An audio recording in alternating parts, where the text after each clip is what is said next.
Hublot, I don't have much to say about Hublot. I'm sorry.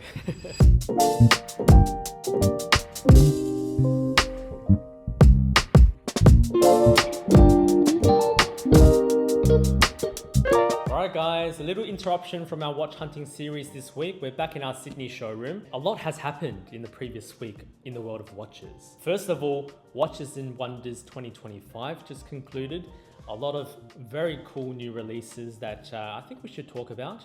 And number two, the biggest news in the world of watches, the US tariffs. And this, I think, really probably going to affect the watch market more than you think. This is probably going to be the biggest shock to the watch industry since the pandemic. We have to address that. First and foremost, let's talk about the happy things. Let's review all the new releases from Watches and Wonders this year. You've probably at this stage already seen a dozen videos from your favorite YouTube content creators about Watches and Wonders. I won't bore you with that. We won't go through the releases one by one. I might be able to give you some insight what the new releases is going to do to the vintage market or the secondary market, okay, from a watch dealer's perspective. Of course, we have to start with the biggest one, Rolex. For Rolex, wow. I mean, right off the top, they came out with a brand new release, the Land Dweller. This watch was leaked probably about a week before release and nobody thought it was real. Okay, everyone thought it was an April Fool's joke, but it's real, it happened.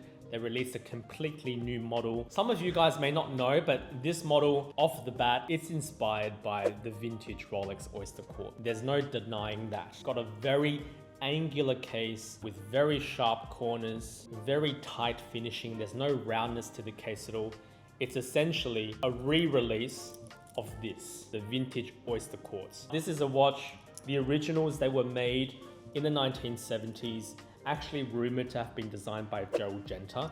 But this is essentially Rolex's second version of their quartz watches. They released the Beta 21 5510, and this was more the commercially viable option for Rolex. So the new release, the Land Dweller, it's a vintage design, yes, which is quite exciting. The actual model itself does come with some quite new and innovative features, I think. It's a complete new case, new bracelet for Rolex, new dials actually even. It's got like a very interesting honeycomb pattern, and of course a new caliber entirely. And it's not just, you know, slap a new number onto the caliber and make it another generation. It's actually a new caliber. New movement, 7135. They're calling it the Dynapulse or something. The escapement is now made entirely of silicon, which is quite interesting. Pivoting at a higher frequency, laser etched with a new kind of ceramic. That's actually pretty cool, I think. I mean, it's something different. It's not just re-releasing a new dial or a new color or anything like that. It's actual innovation. And coming from a brand like Rolex, it's actually quite a shock because Rolex doesn't need to innovate with a new movement. I mean, they are the watchmaker. They can do whatever they want.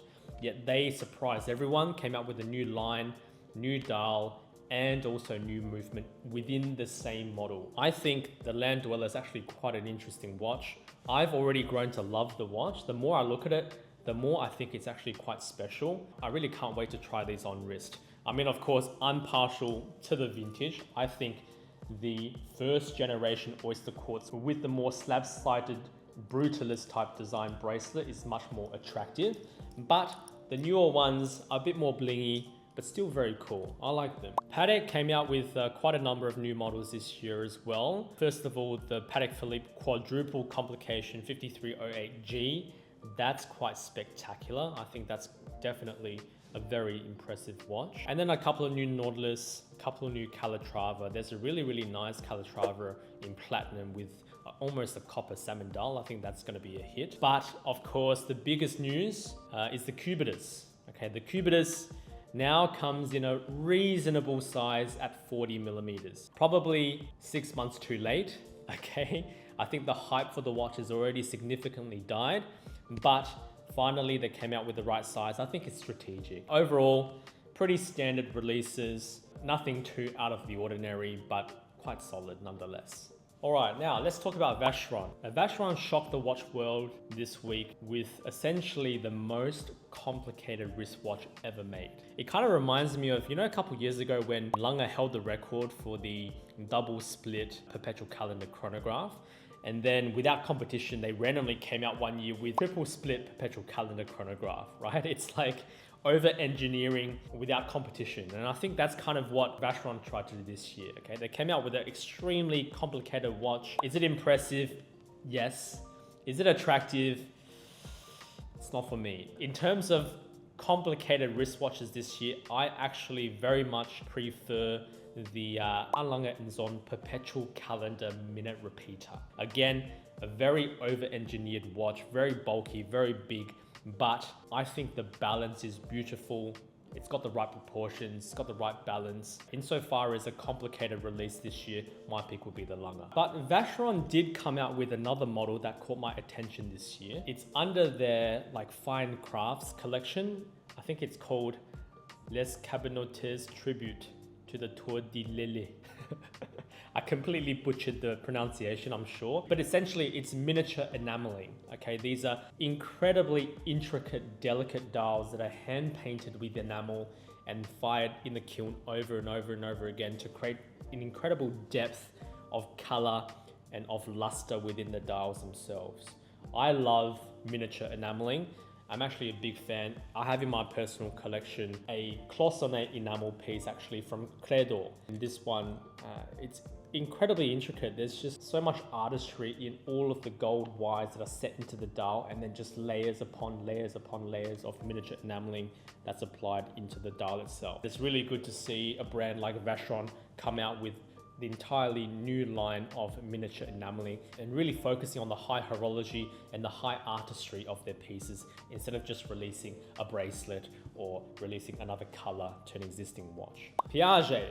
You guys know I love Piaget. I can't talk bad about Piaget, okay? I think for this year, Watches and Wonders, I think they may have fell a little bit flat compared to last year. Of course, the Polo was released last year, but this year they came out with the Piaget 60, which is inspired from a piece from 1969, kind of like a bullhead type shape, similar to something like this. But really, I think the vintage models are much more special than what they've released from Watches and Wonders this year. And of course, the Andy Warhol got a couple different dials and different configurations, but the vintage is really where the interest is. Piaget, a bit lukewarm this year. All right, next is Hublot. I don't have much to say about Hublot, I'm sorry. Next is Grand Seiko. Some of you know that I actually have a very, very soft spot for Grand Seiko. When I just started as a watch collector, actually for the first few years, and this is way before I was a watch dealer, I used to just collect Grand Seiko. I used to travel just to Japan to hunt for the rarest King Seiko, Seiko Chariots, all these incredibly rare Grand Seikos. So I really have a soft spot for Grand Seiko. To see where the brand has gone in these couple of years, it's really painful to me, honestly. I think it's not that I don't have an interest in modern watches. I do prefer vintage watches in general, but the direction Grand Seiko's taken in the past few years has just completely turned me off from the brand. I used to get excited even from the modern Grand Seikos, okay, with the Awate dials and the snowflake dials and whatnot. These days, they don't do anything for me. Every single year, Grand Seiko, they release all of these new models with different textures, with different colors. They're all more or less the same, and this year's no different. They came out with a pretty cool model, a smaller 44GS inspired case with like a lavender dial. I think that one's mechanical as well. That's quite cool. But besides that, they came out with a UFA. I mean, that's quite cool. It's very technical. It's even tighter tolerance, but nobody asked for that. I really think the desirability of modern day Grand Seiko is on the decline, and the brand is a couple of steps behind in adjusting to the market. It's what I feel. Okay, Grand Seiko used to be so interesting. Literally, I have hundreds of Seiko that I've collected over the years. You know what? Instead of just talking about it, maybe I'll get my box of Seiko from the safe and actually show you guys, all right? Give me a second. All right, guys, got my box. Excuse the way that I store these watches, all right? But I'm just gonna grab a handful and show you guys how interesting Seiko used to be, all right? All right, guys, I grabbed a couple of Seiko out of my little treasure box to show you. The variety in Seiko back in the day is just mind-boggling. This was a brand that literally created like 1,000 new models every single year. The array of vintage Seiko out there is just so interesting. You can really pick up some absolute gems. I mean, this little Seiko 2220, the Chariot version, how cool is that? It's like a little hockey puck, a little disco ball, so cool. And it's hand winded. It was at one point, you know, one of the thinnest movements in the entire world. This is like $500. Okay, these are not expensive, they're just difficult to find. Look at this. Look at this quartz watch. This is a watch from, I think, 1975. This is actually a VFA, it's a quartz VFA. And just look at the shape of it. Look at the crystal, it's so interesting. This is another Chariot, another watch like a couple of $100, but it's just got the most fascinating dial I've ever seen. I've nicknamed this like the blueberry dial. Each dial is unique. It's not stone, but it's some sort of paint or metal treatments. I've got like 10 of these and each single dial is different. And then you have these like very high caliber quartz watches. This, I mean, just look at the dial of this. This is spectacular. This is nicknamed the Morpho Butterfly. And the way that Seiko was able to treat this dial back in the 1970s, you would just not believe. The case is finished to perfection. Actually, not even stainless steel. It's like a high carbide steel kind of treatment. The way the case is finished is just so sharp, so fascinating. And then the dial itself, depending on how the light reflects, you have hues of blues, of greens, of purples, and it really just dances in the light. It's a spectacular looking watch. The original Seiko VFAs aren't bad either. This was when I really think Seiko was much more bold in their design. Just look how tall that watch is. It's such a beast of a watch. It's got the most aggressive case finishing. It's 36,000 beats per hour back in the 1970s. And the dial itself, the indices sit like little towers. They literally look like high-rise towers. Seiko has always been incredibly varied in their design. You have on the table here watches from relatively the same era, but just complete different designs and executions. I kind of wanted to bring all of this out to show you like the world of Seiko, the world of vintage Grand Seiko is so huge. It really dwarfs on the new releases from Seiko. Seiko in the past 5 years, past 10 years, has really only relied on a handful of shapes of models and their reinterpretations of the vintage pieces anyway. If you guys want to get into Seiko, I really highly recommend vintage Seiko.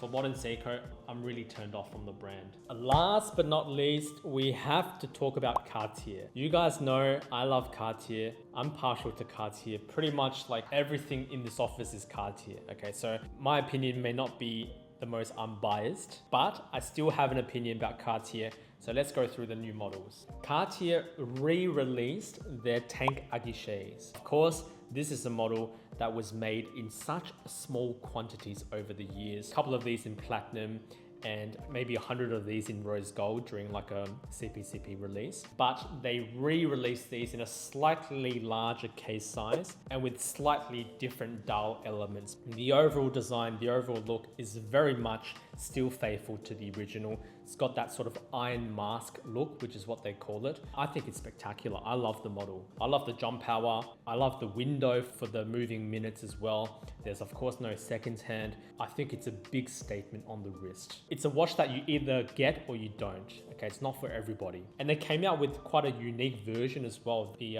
Tank Aguichet Oblique. Okay, that's the one where the windows are sort of twisted. They call it like a driver's watch, but typically driver watches, like the orientation is for your hands to be at like 10 and 2 on the steering wheel so you can see the time, right? But the way the windows on this oblique model are, it's like your hands can't be at 10 at 2. It's more like a hand at 12, sitting low in the chair, hand at 12, sort of gangster vibe look, you know? Your hand kind of has to be at 12 for you to see the time properly. It's quite an interesting positioning of the dial, but I love these. And I think if I were to buy one, my pick wouldn't be the platinum ones because they've done platinum in the past in a slightly better configuration. My pick actually would be the yellow gold variant because yellow gold is forever. I think it's a beautiful shade of yellow gold as well. It's not too yellow gold, it's more of a muted yellow. The numerals themselves have this beautiful deep olive green to them. That's my favorite configuration. Actually, this is one of my personal Cartier basculants where I commissioned a bespoke strap in a similar sort of deep olive. Okay, so I love this. I think they did really well with the Cartier Tank Aguiche this year. And of course, they came out with a new line entirely called the Tressage. This shape, I really think, is a watch that renders kind of look a bit flat and strange, but on the wrist, there's going to be so much volume in this watch. I mean, it just has the most beautiful rounded gadroon-like shape, and it's in an elongated form, very much like the Cartier Bagnois Allongés. I think as a new model in the Cartier collection, it's a home run. I really think this is going to be a future collectible watch. I don't believe this is a model that exists within the Cartier archives, at least that I'm aware of. And also, they came out with a new smaller size Cartier Santos, which is going to be an absolute win for most people. Watches nowadays are trending towards smaller sizes, and the proportions of this new smaller model I think are spot on. It's a fantastic unisex size. I think, however, if you're considering this size Santos, you really should look into the vintage options, okay? This one is a 2960 in steel. This is sort of the 29mm look. These vintage ones, the Santos Carrés, they're automatic. So they're essentially the size of the new release Santos, but instead of quartz, these are automatic. And the way the case is done, it's completely flat surfaces. It's much more brutalist. It's much more industrial. I think it's a much bigger statement than the modern variations. And of course, if you really want to go balls deep, you should get the vintage solid gold models. I think out of all the brands, Cartier probably did the best, I think. It's probably a tie for me between Rolex and Cartier this year. All right, guys. We have to talk about the US tariffs. I'm sure you're bored of the topic already. I really think it's going to be the biggest disruption to the watch market since the pandemic. The US makes up a majority share of the watch market, both new and pre-owned and vintage. Whether you like it or not, the US really dictate the market price. All watches into the US, whether they're from Switzerland, whether they're from Hong Kong or Singapore, doesn't matter where they're being imported into the US, they're all going to be subject to some sort of tariff. Ranges from like 20% to like 50% tariffs. With watches, I mean, these are not inexpensive goods. If you slap a 20% price increase on a new solid gold Rolex Daytona, I really think that price is going to be quite difficult for the market to bear. These are not brands that are going to absorb these new tariffs. Even though they're not the ones paying, it's the importer that's paying, it's the US that's paying. At the end of the day, they still have to unify their pricing. So even though the tariffs are only US based, the retail prices of all watches are going to increase no matter where you are in the world. I think this year is going to be absolutely telling how the market is going to evolve in the next couple of years. Really, there's going to be less money to be made flipping watches. So there's going to be less activity from flippers and speculators buying these watches from the authorized dealers and then flipping them on the gray market for profit. I think that potential is going to be mostly eaten up by these new price increases. It's going to be very interesting. I think the market's really going to turn into a more collector-focused market without much speculation. Prices in general are going to trend upwards. Demand is going to go down. And I really think pre-owned or even vintage is going to explode in demand. With the new releases from Watches and Wonders, I really think it's quite telling also. We're seeing watches trend downwards in size, except the Tudor Black Bay 63. I don't know what's going on there. Whether it's Piaget with their new model, whether it's Rolex with their Land Dweller, whether it's Cartier with their Tank Aguiche, they're really taking inspiration from their back catalog, from their vintage archives to refresh that type of look. I really think vintage watches are just going to become more and more popular in the market. But my suggestion really would be to start learning about the history of these brands. Look at the vintage archives, the old watch reference books, the Philips or the Christie's auction catalogs, and really see, what were the hottest models back in the 60s, the 70s, the 80s. There are some absolute treasures to find in the vintage catalogs. Now with each brand becoming more and more focused in their history, in their vintage archives, I really think you can't go wrong buying a very special vintage model. It's just gonna be a matter of time before some of these special models are going to be rediscovered, and then they're gonna be out of reach for you to buy. All right guys, well that's the end of the video. Thank you for watching. If you guys wanna buy any of these beautiful watches, connect with our socials below. Sign up to our website as well to be the first to know when it launches. I know I've said that before. I know it's been launching for a while, but really guys, it's going to launch very, very soon. Sign up below, you'll be the first to know. Happy hunting, see you next week.